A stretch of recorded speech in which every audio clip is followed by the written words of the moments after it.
나를 나옴이라 부르지 말고 마라라 부르라. 나오미는 기쁨이라는 뜻입니다. 마라는 쓰다는 뜻입니다. 한 여인이 자기 이름을 바꿔달라고 요청합니다. 남편을 잃었고 두 아들도 잃었고 빈손으로 돌아왔습니다.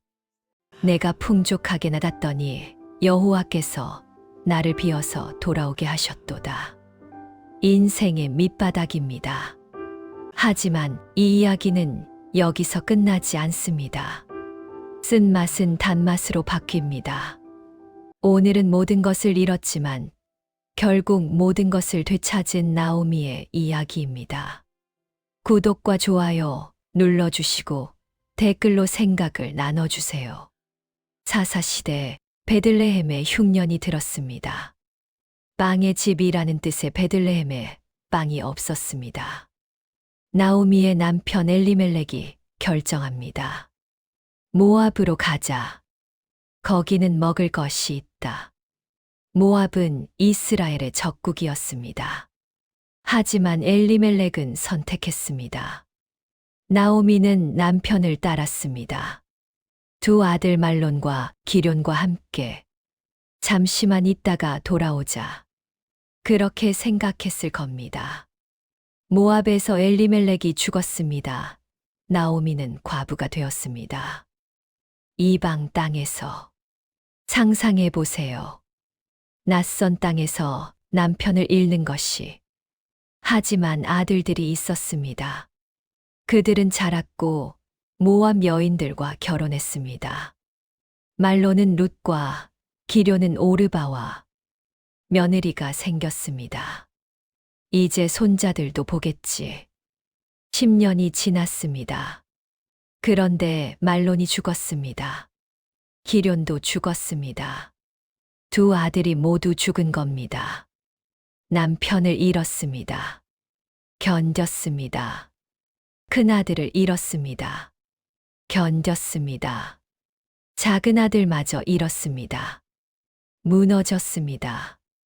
3명의 과부가 남았습니다. 나오미, 룻, 오르바. 고대 사회에서 남자 없는 집은 재앙이었습니다. 생계도 없고 보호자도 없고 미래도 없습니다. 나오미는 결심합니다. 고향으로 돌아가자. 베들레헴에 다시 먹을 것이 생겼다는 소식을 들었습니다. 나오미가 두 며느리에게 말합니다. 너희는 각각 너희 어머니의 집으로 돌아가라. 그들이 소리를 높여 울었습니다. 오르바와 룻 모두 말합니다. 우리는 어머니와 함께 가겠나이다. 하지만 나오미는 다시 말합니다. 돌아가라. 나는 늙었으니 남편을 두지 못할지라. 내 태중에 너희의 남편 될 아들들이 있느냐? 여호와의 손이 나를 치셨으므로 나는 너희로 말미암아 더욱 마음이 아프도다. 절망입니다. 완전한 절망입니다. 여호와의 손이 나를 치셨다. 하나님이 자신을 징벌하고 계신다고 생각합니다. 오르바는 시어머니에게 입 맞추고 돌아갔습니다. 하지만 룻은 붙들었습니다. 룻이 말합니다. 어머니께서 가시는 곳에 나도 가고 어머니께서 머무시는 곳에서 나도 머물겠나이다. 어머니의 백성이 나의 백성이 되고 어머니의 하나님이 나의 하나님이 되시리니 어머니께서 죽으시는 곳에서 나도 죽어 거기 묻힐 것이라. 완전한 헌신입니다. 목숨을 건 선택입니다. 나오미는 더 이상 말하지 않았습니다. 룻의 결심이 확고함을 보았기 때문입니다. 두 여인이 베들레헴으로 향합니다. 베들레헴에 이르니 온 성읍이 떠들며 이가 나오미냐 하였습니다. 얼마나 변했으면 알아보지 못했을까요? 나오미가 대답합니다. 나를 나오미라 부르지 말고 마라라 부르라. 이는 전능자가 나를 심히 괴롭게 하셨음이니라. 내가 풍족하게 나갔더니 여호와께서 나를 비어서 돌아오게 하셨도다. 여호와께서 나를 징벌하셨고 전능자가 나를 괴롭게 하셨거늘 너희가 어찌 나를 나옴이라 부르느냐? 나옴이 나의 기쁨. 마라 쓰다. 이름을 바꿔주세요. 나는 더 이상 기쁨이 아닙니다. 풍족하게 나갔다는 것은 남편과 두 아들과 함께였다는 뜻입니다. 비어서 돌아왔다는 것은 혼자 돌아왔다는 뜻입니다. 성경은 기록합니다. 그들이 보리 추수 시작할 때에 베들레헴에 이르렀더라. 이 타이밍이 중요합니다. 룻이 나오미에게 말합니다. 내가 밭으로 가서 이삭을 줍겠나이다.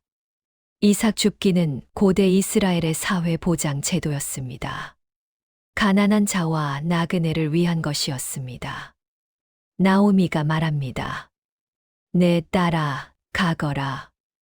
룻이 밭으로 갔습니다. 우연히 엘리멜렉의 친족 보아스에게 속한 밭에 이르렀더라.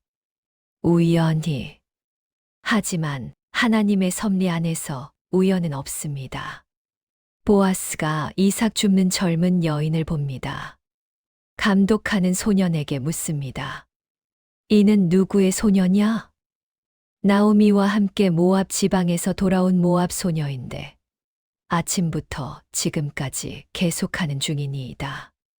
보아스가 룻에게 말합니다. 내 딸아, 들으라. 다른 밭으로 가지 말며 여기서 떠나지 말고 내 소녀들과 함께 있으라. 놀라운 은혜입니다. 보호해주고 물까지 마시게 합니다. 룻이 얼굴을 땅에 대고 절하며 말합니다.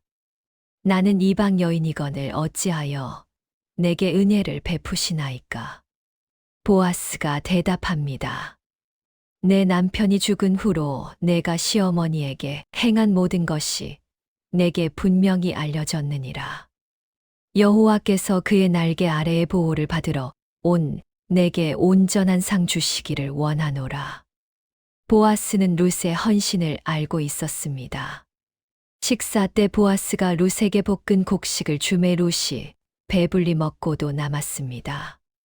그리고 보아스가 소년들에게 명령했습니다. 그를 위하여 곡식 다발에서 일부러 뽑아버려서 그에게 줍게 하라. 일부러 떨어뜨려 주라는 겁니다. 율법 이상의 은혜입니다. 저녁에 룻이 한 에바, 약 22리터의 보리를 가지고 돌아왔습니다. 엄청난 양입니다. 나오미가 놀랍니다.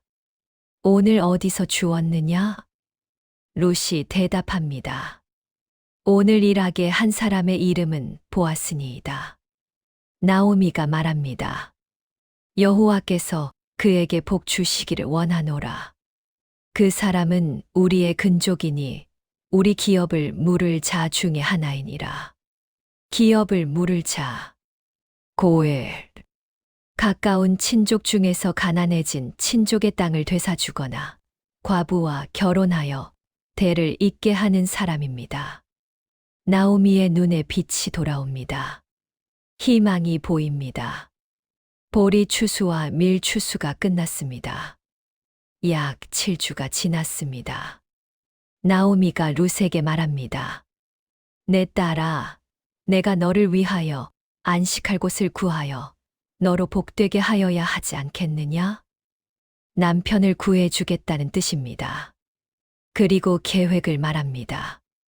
그가 오늘 밤에 타작마당에서 보리를 키질하리니 너는 목욕하고 기름을 바르고 의복을 입고 타작마당으로 내려가서 그의 발치 이불을 들고 거기 누우라.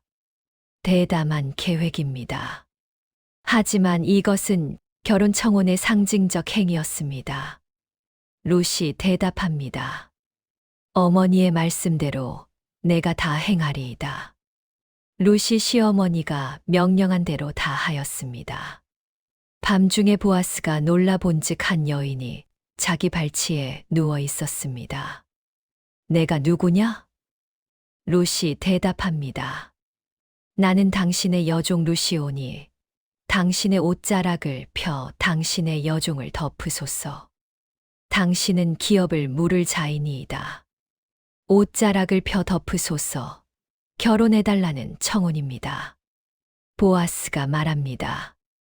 내 딸아, 여호와께서 내게 복 주시기를 원하노라. 내가 가난하건 부하건 젊은 자를 따르지 아니하였으니 내가 베푼 이내가 처음보다 나중이 더하도다. 하지만 문제가 있습니다.